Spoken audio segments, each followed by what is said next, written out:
Somebody left a comment basically saying I shouldn't let my daughter paint my nails. I should be a good dad. And to me, I thought that's exactly what I was being, was a good dad. So I really appreciate you taking the time to join me for this timely conversation on men's mental health. Now, for a majority of men, there's this reluctance to really kind of talk about emotions. Now, this movement is really an opportunity to start having these conversations. Now, Bret, one of the things I really admire about you is you use your lyrics and rap to kind of break down these topics. And these topics, again, like I mentioned, aren't always really easy to talk about. And you provide a woman's perspective. And in doing so, you really show how you show up not only for yourself, but for Marlene and your children. And I personally really appreciate your liquid gold rap because I think that's something a lot of fathers have been through. I myself, unfortunately, went through that a few times, and it's one of those things that if you don't step back and think about it, you might just have an initial reaction of kind of getting frustrated or upset about why your wife or significant other is responding in such a strong way versus kind of taking a moment to kind of be in their shoes and realize, hey, there might be a lot of physical things behind this, emotions behind this. This isn't just a random bottle of spilled milk, And I think taking the time to kind of absorb that and then to talk can lead to a deeper understanding and relationship with your wife, as opposed to honestly what I went through, just having a fight initially about it. Like, why are you acting this way? What's the big deal? Which is completely, of course, not appropriate. So, Brett, if we could then dive into this conversation, and I've got some questions for you. So if you're ready, let's jump in. Yeah, for sure. So if we could, let's start off why you started making these clapbacks, and can you share a little bit more about yourself? Yeah, so the first one I ever did was, it was called Pink Toes. I posted a video on my Instagram talking about something completely unrelated, and my toes happened to be painted pink because my daughter had painted them, a couple days prior. And I wasn't wearing any shoes or socks in the video, and it wasn't intentional. It was just like a tiny little detail that somebody happened to notice, and somebody left a comment basically saying, I shouldn't let my daughter paint my nails. I should be a good dad. And to me, I thought that's exactly what I was being, was a good dad by participating in things that my daughter was interested in. And so I had this idea, and I had the idea, I think before that, I had received one other like kind of rude comment. Um, so the very first one, I received a rude comment, and I was like, oh, this is right in the middle of like Drake and Kendrick's like rap beef, where they were going back and like doing the diss tracks back and forth. And so it was like diss track season at the time. And so I was like, oh, it'd be fun if what if I did like these diss tracks almost at people that are saying mean stuff on the internet. And the first one I did was I wouldn't say it crossed the line, but it was like referred to the person by name, kind of went at them from more of a traditional like rap battle mentality, which isn't exactly family friendly. I didn't swear or anything, but it just felt a little. And my wife, when she heard it, she was like, "Ooh, this is a little harsh. Like, if you could do this," like she's like, "This is a good idea, but if you could do this a little more, with a little more cleverness, a little more wit, a little more class." And I was like, that's honestly a great idea. And so from then on, I started the Pink Toes one. Somebody was like, oh, you should be a good dad. And so I was like, I'm gonna let this be the first one that I do, where I kind of clap back at them in a respectful, kind way, but point out the flaws in what they're saying, which was, if a dad lets his kid paint his nails, that he's not a good dad. And so that one went super viral. That was the first one that really, really did a lot of views and got me a lot of followers. And I realized that people were kind of paying attention, and people liked it. And so that's, and I've always wanted to do like my original songs, and that was the whole purpose of doing this, is like trying to put out positive music about parenting and fatherhood. And then, when these people come in and say ignorant things, it's like, well, let's use this as an opportunity to teach. And that's one of my favorite things to do with these clapbacks is when someone says something that's ignorant. I get online and I start researching. I start trying to find stats. I start trying to find, personal testimonies from other people who've been through whatever topic it is we're talking about, and just try to prove the person wrong, or at least prove that what they're saying is a little bit ignorant, and hope that maybe they'll see that what they're saying, it isn't right, or make other people who agree with me feel supported and seen. Yeah. And that's I really appreciate you sharing that. And that's what I really kind of appreciate about what you do, because can appreciate a lot of your videos, and all of them, honestly, they have research behind it. Yeah, But it's not always, as I'm sure you realize, it's not always sometimes what you say, it's how you say it. I mean, you could be 100% right, but if you kind of convey the message in a way that other people won't necessarily receive it well, they don't even really care about what your message is, right? Versus if you convey something that some people may agree or some people may disagree with you, um, they're willing to at least hear you. And I think sometimes with music and rap, sometimes people just listen and respond to music differently than if I were to exactly just read out your lyrics in like a reel. It probably wouldn't do very well versus yeah. rapping it. So like that's amazing. And Brett, I'm not sure if it was your first one or certainly one of your first clapbacks, where it all began. You responded to a man calling role reversal of your wife and your mutual decision, to be a stay-at-home dad. In that clapback with, the world would be a better place if we listen to our women. Yeah. And what is one way you feel the world would be a better place? And what exactly are we listening to? Anything. I feel like we live in a very patriarchal society, that's been dominated by men since the inception of our country. And I understand why historically, but we're living in a time now where, if you can't see the value in a woman's opinion, I think you gotta take a long look in the mirror. There's nothing different between men and women besides, the obvious things, right? And I think that some men like to hold on to these, what they call, like traditional values, or however they can phrase it to make themselves feel better. But women should be paid equally, women should be respected equally.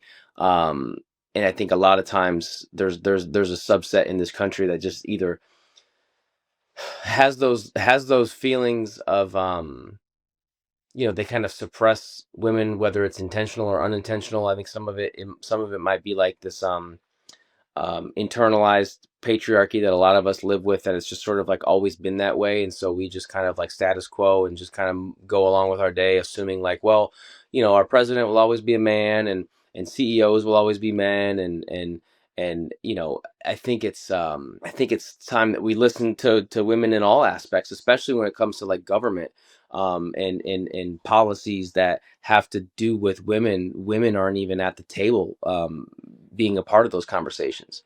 And I know it sounds cliche, to hop on the train of like, oh, all these male politicians are basically making decisions for women without even consulting with them, but that's exactly what's happening. And so, we don't even take the time to fully understand, whether it's even husbands, when your wife, is pregnant, or is going into labor, or is having a baby, or just had a baby. You'll never know what that's like. And I think you just have to learn to close your mouth and open your ears. I like to say that God gave us two ears and one mouth. So there's a reason why we have more ears than we do mouths, right? And if we would just listen a little more and understand their perspective and their testimony and their experiences. The female experience is a much different experience in this world than the male experience, and I think just acknowledging that can go a really, really long way. Where it's not the same. So some, it's kind of like a catch 22, because some men, they don't treat women equally, But then when it comes to women's issues and things, they just sort of assume that they know what women are going through, and it's like, no, no, no, like we're actually very different. Men and women are quite different. And if you would just take the time to ask the questions to your friends, your sisters, your wife, your mom, your aunts, whoever it is, you'll find that life is not as easy for them. You know, I couldn't agree with you more on all those things you said. And I think a lot of times, I feel like when we talk about these topics, sometimes people almost have these talking points in their head. And it's almost just like, that saying, you should listen to hear as opposed to like listen to respond, right? And it's the exact same thing. And honestly, sometimes I even find myself in that same situation with my wife, and we're having like a heated discussion. I'm just like almost not even listening. I'm just kind of getting ready for my response versus 99 times out of 100. If I actually sat down there and listened to what she was saying, it would be completely different, because in the end, we all just want to be heard more than anything, right? And I think when people feel that they're being heard, then you're able to have conversations and kind of have mutual respect and have disagreements. But if you don't even feel that you're being heard in the first place, what you're talking about is almost a moot conversation to begin with, right? Yeah, and it's just weird. I don't know. I don't know if some of it's like in internalized like jealousy, because like when you think about women, like we all came from a woman. Life would not be possible without them. The idea of them even forming a life inside of their own body is I mean, as a medical professional, I'm sure you can appreciate that it's one of the greatest miracles on this earth. And I think it blows my mind that people can't appreciate that. That you can't appreciate how beautiful that is, and why what a woman's primary role is, from like a very um primal uh mindset, is like, yeah, their main responsibility on this earth, I guess, is to reproduce, for like all of us. And they have this ability to do things that we just simply can't. And if you can't see how beautiful that is, and respect it, it's like, how do you lose that respect for a woman? Or how do you even forget that? How does your mind like disconnect from that? I don't know. It's really interesting. And I hadn't thought a lot about any of this stuff, to be honest with you. Like a lot of men probably don't. But then when I started kind of doing some of this work, and writing some of these songs, and having conversations with my wife, doing all of this, I feel like has made me a much better husband, a much better father, and just a better man in general, to just appreciate what women go through. Absolutely. And I think you hit the hammer on the nail there, because I think a lot of times people think that my life is so busy, I don't have time to do even more work. Be it, I always tell my patients, and you need to focus also, don't forget about yourself. Don't forget about your physical self, your mental self, your emotional self, because you're not being selfish in taking care of yourself alone. By taking care of yourself, you're actually doing everyone around yourself a favor, your wife, your kids. And like, I think a prime example is like, you've had a long shift of work. At work, you come home, you're exhausted, and it's very, very easy to just displace that exhaustion on your wife or your kids, which is, of course, not fair to them at all, right? Versus, yourself, if you had just been well rested, that conversation in that situation could have easily played out completely differently, right? So I think you're absolutely right. Doing the work on yourself, not just takes care of yourself, it takes care of your family. And I think that's something that people forget about. Well, raising kids is tough. I've got a 4-year old. I've got a 9-month old. Yeah, It's not easy, but you have to also remind yourself, like, if you can put it into perspective, that like you get this really short, this small window of time with your kids as young kids, this short amount of time with your wife in this season of kind of doing things together and being a team, and you'll get your day. You know what I mean? If you do the work and you stick it out, you'll get your day where your wife and you get to have a little more alone time, and going out on a date isn't nearly as difficult, and finding a babysitter and worrying about leaving the kids home and not being with them and all that. Like it's a it's fleeting, and I think if you can remember that and put that into perspective, it makes it a lot easier to just sort of enjoy what's happening and enjoy this beautiful gift that you've got in front of you. Yeah, and I think that's the thing. A lot of times people lose perspective. Even people who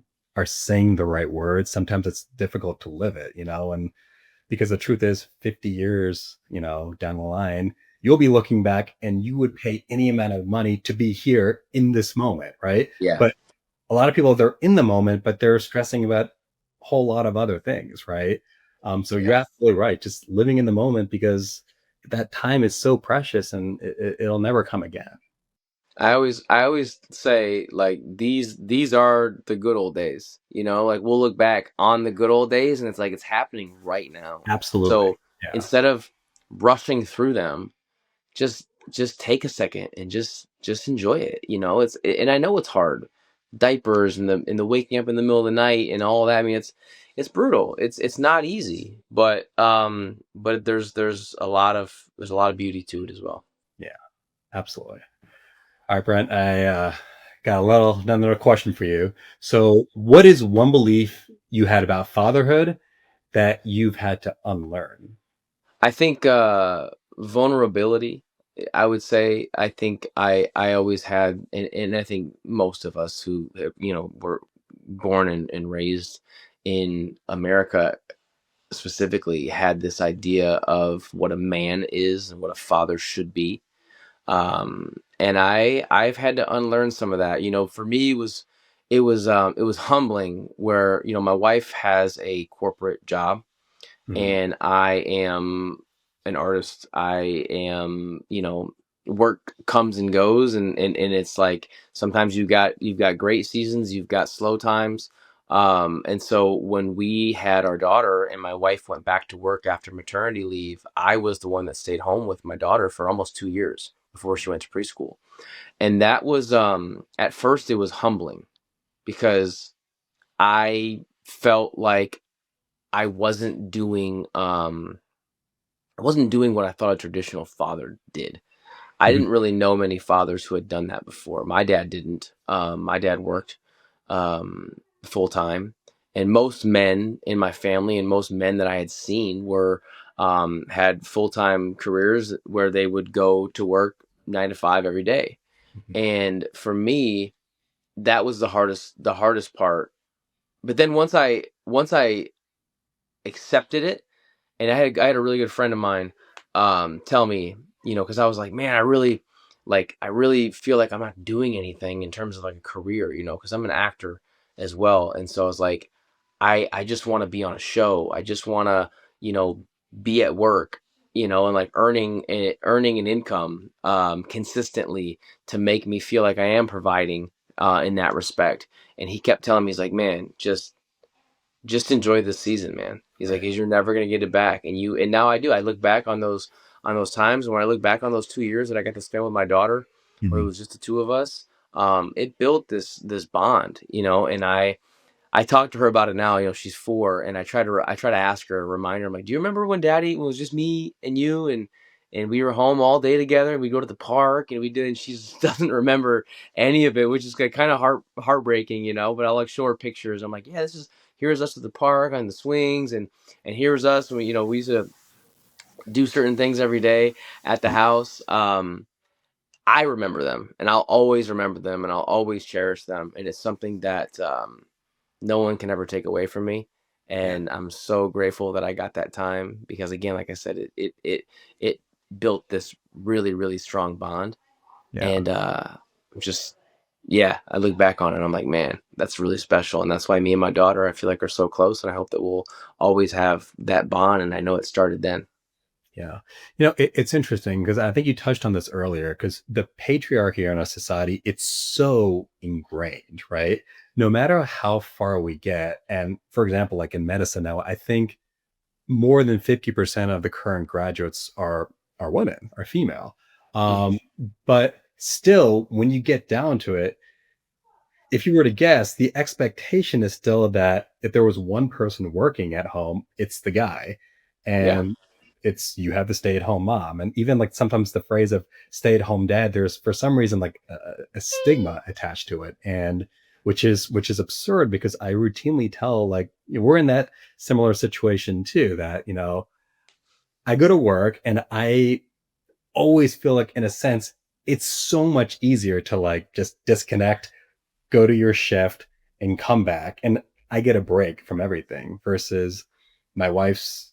She works, she's at home though, but she is always with the kids, and she has a pulse on everything that's going on with them, and there's no question that is a much more challenging, challenging life and job versus just being able to kind of go away for a shift, kind of disconnect and then come back. It's I've always thought that's interesting because despite the stigma, I think there's no question being the stay-at-home parent is the much more challenging job, but it's also, like you mentioned, it's much more fulfilling. And even to this day, like my wife has a certain level of emotional, connection with my kids that I feel I don't have. And I think a lot of it is because she's just with them all the time, Yeah. and even now when it comes to discipline, like I can try something for 5 or 10 times,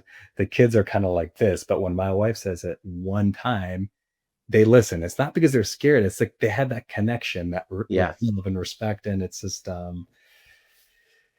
it's a very interesting thing. It's a lot of unlearning, like we talked about, where it's okay, if it is dad, and if it's mom, she deserves all the credit in the world too, because you don't get that.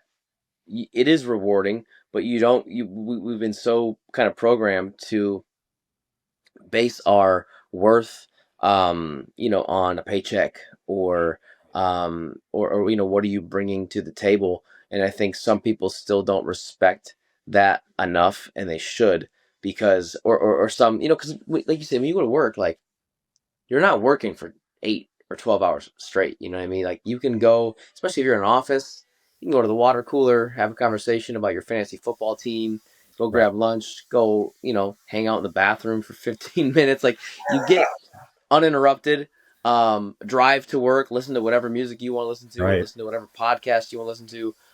And the parent that's staying home is like, from the moment they're up, unless that baby's taking a nap, Right. um, but then, baby's taking a nap. It's like, oh, I better get to the dishes. Yeah. There's What laundry that else needs to be can I do folded. at time, right? Yeah, and so I feel like, especially, men that are like the breadwinners, or even just like the sole income, they come home and they're sort of like, my work here is done. I made the money. We got the lights. The lights are on. There's a roof over our heads. We're fully clothed. Like, we're Right. good. And mom's like, can you please take this baby? Like, I've been with this baby all day and I just can't do it anymore. Yeah. Yeah. Good. All right. Brett, moving on. Next question. How do you work on yourself so you can show up for your wife and for your kids? I try to find people to be inspired by, whether that's, from reading, or even just, honestly, like, it's one of the such a double-edged sword, social media, because it can be such a time suck, but it can also be a really inspiring place.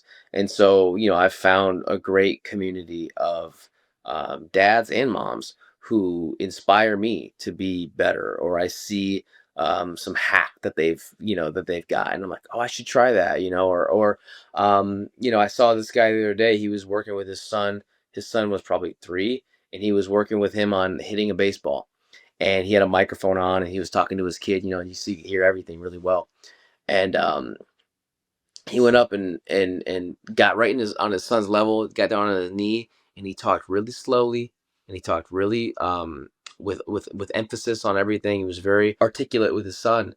And somebody in the comments, a woman who I assume is a mother, was like, this is how you talk, like this is how you talk to your kids and how you get them to really understand, because he was trying to teach him something, and he spoke slow and deliberate and looked him right in his eye and made sure he knew what he was saying.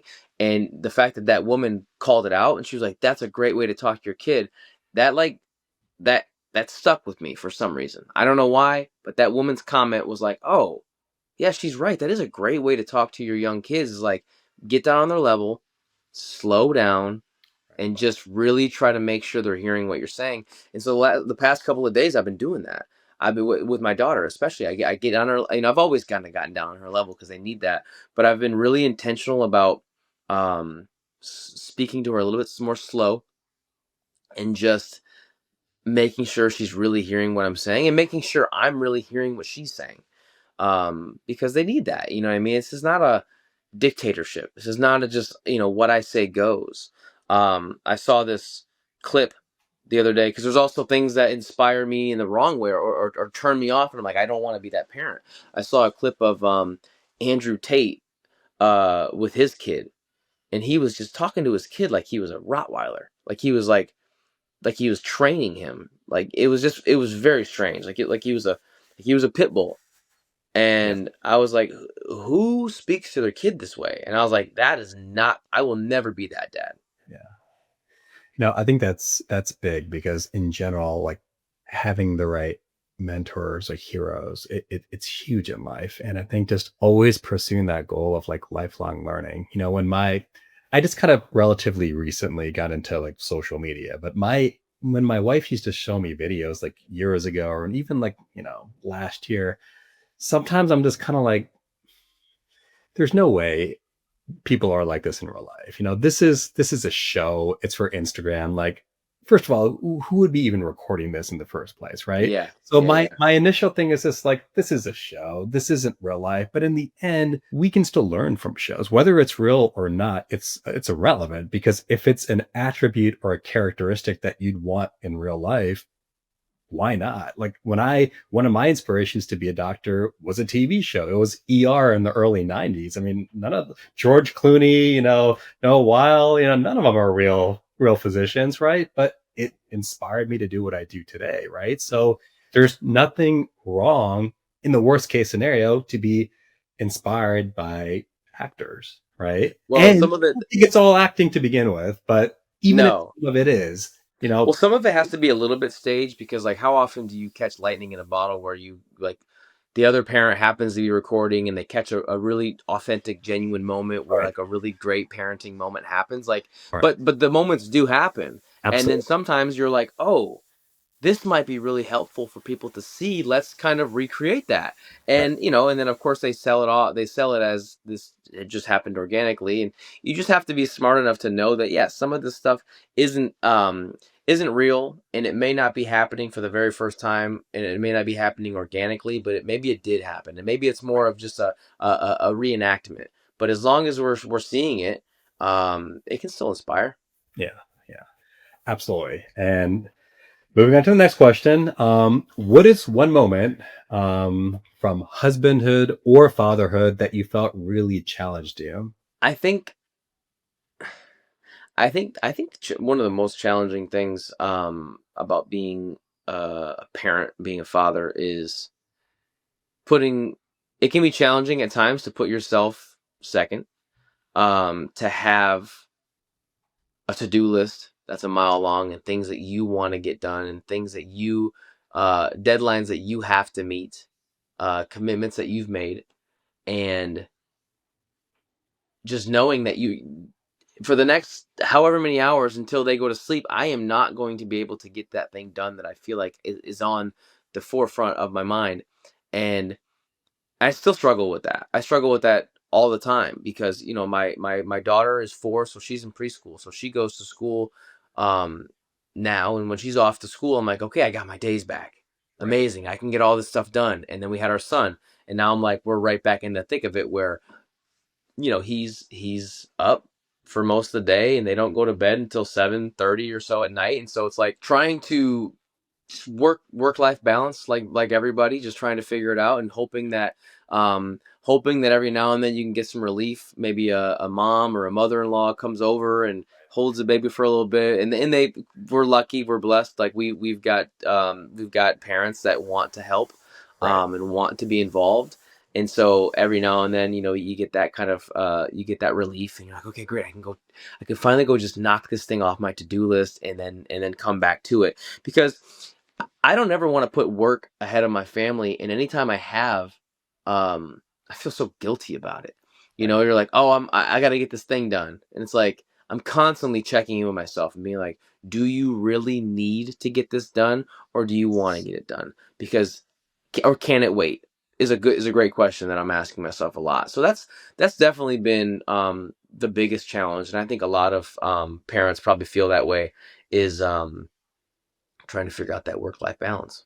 I think that's big because I think my wife always reminds me of something. Like sometimes like I get really almost focused on something and then when it doesn't get done, you almost get hyper focused on it. And it could be Yeah. the most like menial, like irrelevant task. And like I think that idea that you do is this really important right now? Does this really have to get done? The vast majority of things in life is probably not, Yeah, probably not. So I think that's a really, really great perspective to have. Well, even like last night, I was giving my daughter a bath, and she was playing and she was talking to me, and we were kind of going through the motions of like playing, doing bath time or whatever. And but I was thinking about this deadline that is this week, and like, oh, maybe I need to, oh, I got to do that, and I got to do that. And I realized halfway through, I'm not even listening. I'm hardly.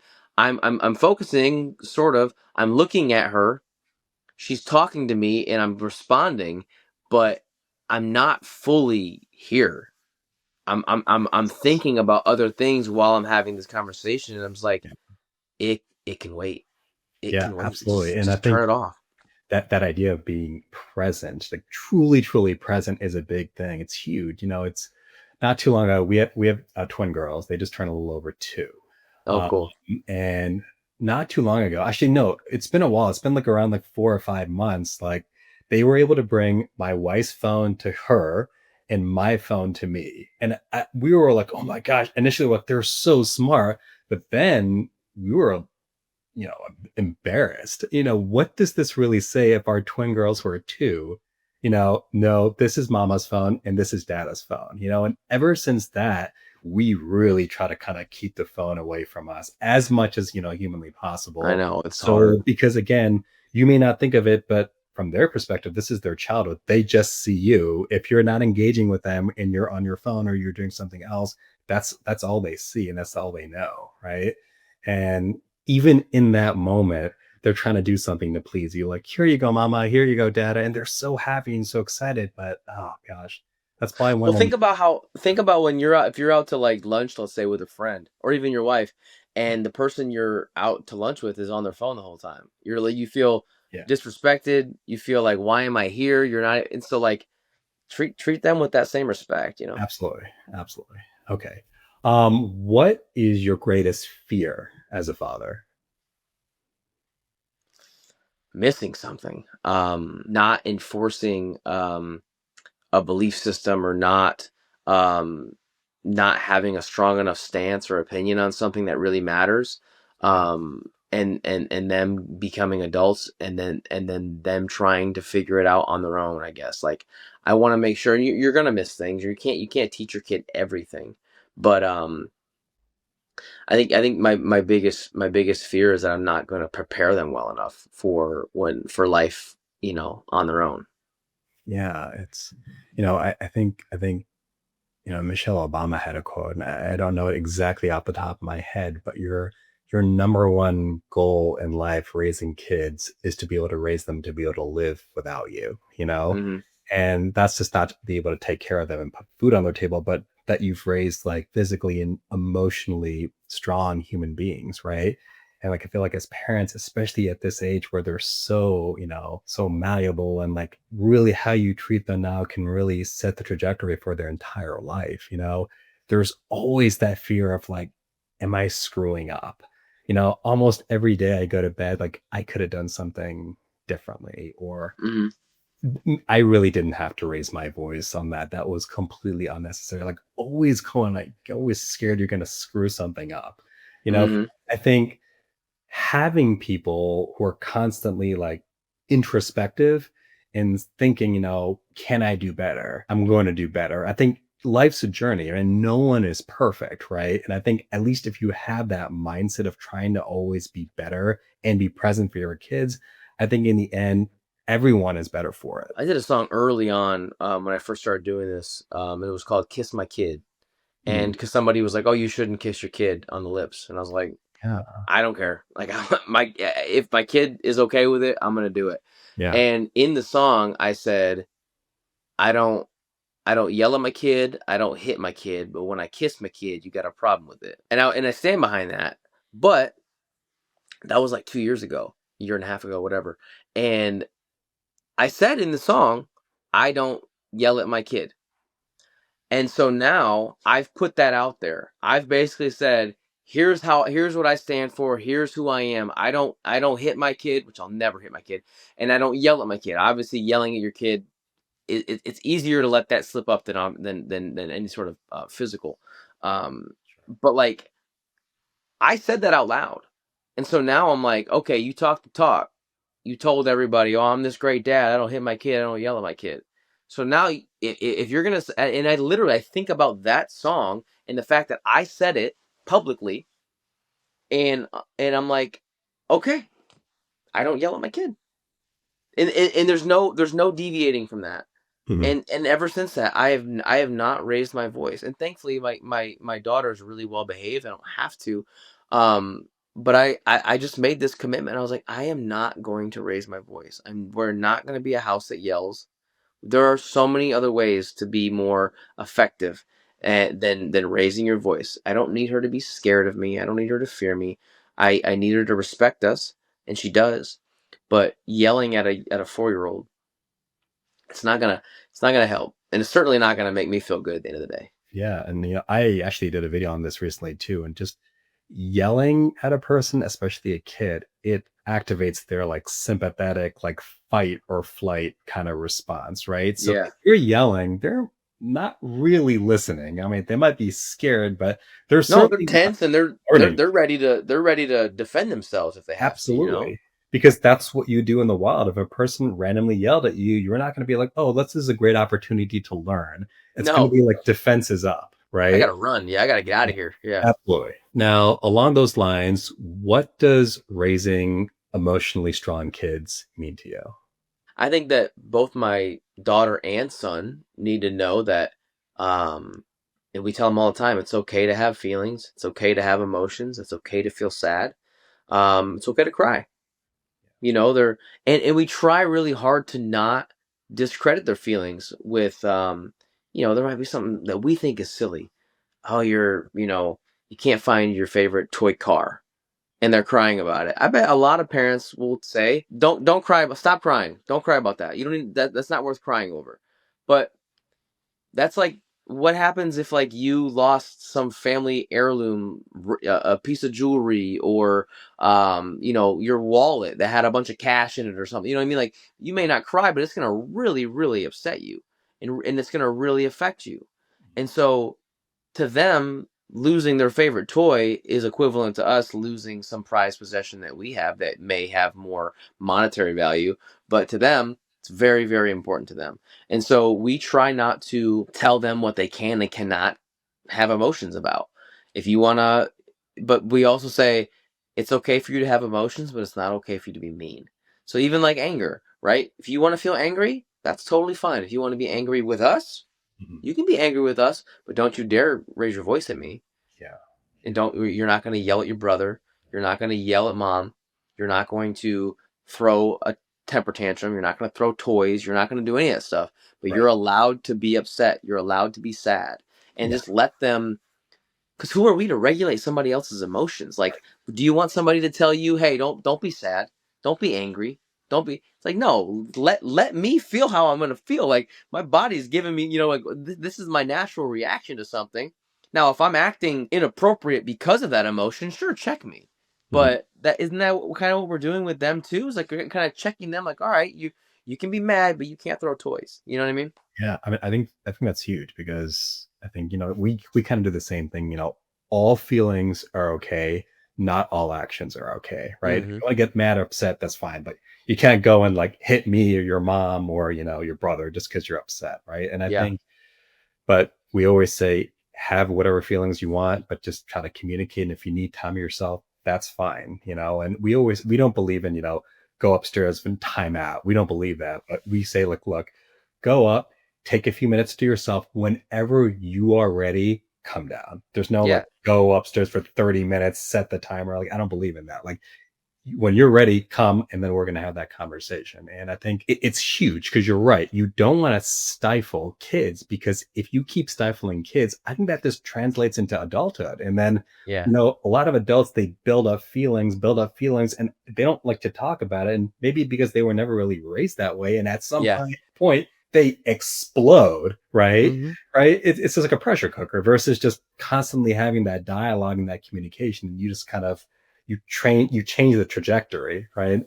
Yeah. Yeah. Yeah. You gotta just let them be. Let them figure it out. And instead of saying, "Go to your room, you're in timeout," Yeah. I wouldn't it be so much more effective to be like, "Do you need a hug?" Like, Right. I feel like you might like maybe that helps. Maybe it'll help. You know what I mean? I think a Yeah. hug's more effective than 30 minutes in their bedroom alone. Yeah, absolutely. All right. So Brett, at the start of this conversation, we kind of talked about that, men aren't always comfortable, talking about these feelings, these emotions. And, many times it's just easy to push off those feelings and focus on work or on school, because that's really kind of what's tangible, what's right in front of you. But what advice do you have for men that want to change how they can show up for their family? I mean, it's so easy to say put them first and be selfless. That would be, I think, ideal, but that's really difficult to do, especially for a lot of people dealing with ego and pride and traditional gender norms and things like that. It's tough.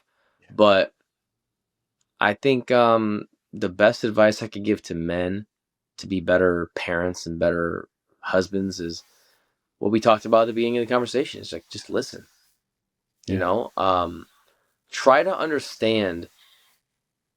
It's like the old saying. It's like, put yourself in somebody else's shoes, right? Right. Try to understand why your wife feels that way.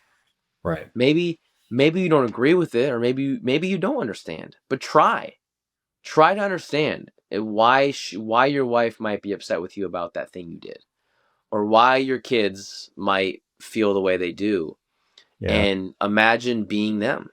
And it's a really good exercise on empathy and compassion. And I think the world would be a much better place if we could all just be a little bit more empathetic and just understand this. Not, the universe revolves around us. It's like we only have um our perspective. But if we can step aside and realize that everybody else that we come in contact with is also having that same mindset, Yeah. and you just gotta like let them be, and let them do what they're going to do.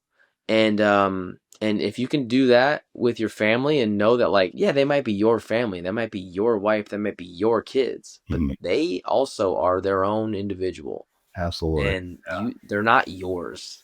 You know what I mean? So Yeah. let them live. I think that's a perfect way to end this conversation. And you're so right on empathy. And it's funny how we ended up on that topic. I just recently found out, like, in Denmark, they actually have classes for young kids on empathy.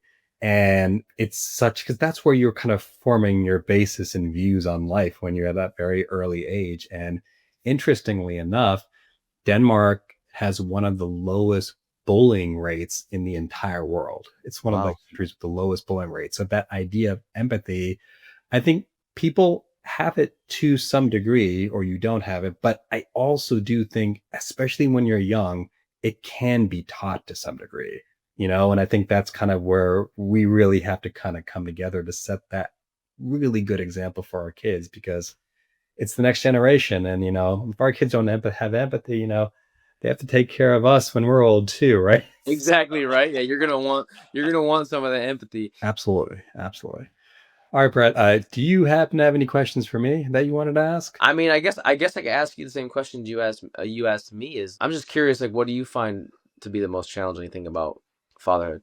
I don't want to kind of repeat what you said, but I think putting my ego aside, no matter how much you work at it, I feel like a person's ego is just so ingrained. It is like a constant journey to always kind of put your own stuff aside and think of other people.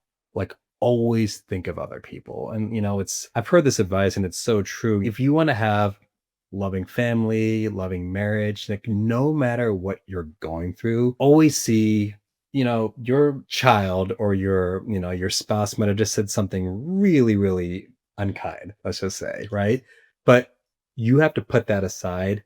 And if you lead with love and compassion, you're still going to get really, really far ahead. Versus the default is if somebody says something mean to you, you kind of get into like a defensive posture. Sometimes if my kid has like an issue or a complaint, it's almost just like, you're not so perfect yourself, right? Versus just sitting back, putting all that aside and just seeing things from their perspective and what can I do for you? It really just improves relationships. It makes you a better person. And no matter what, it's a journey, right? And I'll be the first to admit I have not arrived yet. But this idea of always seeing what can you do for the other person, it almost invariably will have a positive outcome. So I think that would be kind of the biggest, piece of advice I can give, and something that I'm still working on till this day. Brett, thank Lucky you so man. much, and hope to have another conversation or conversations like this again in the future. I learned a lot from this, so thank you so much for your time.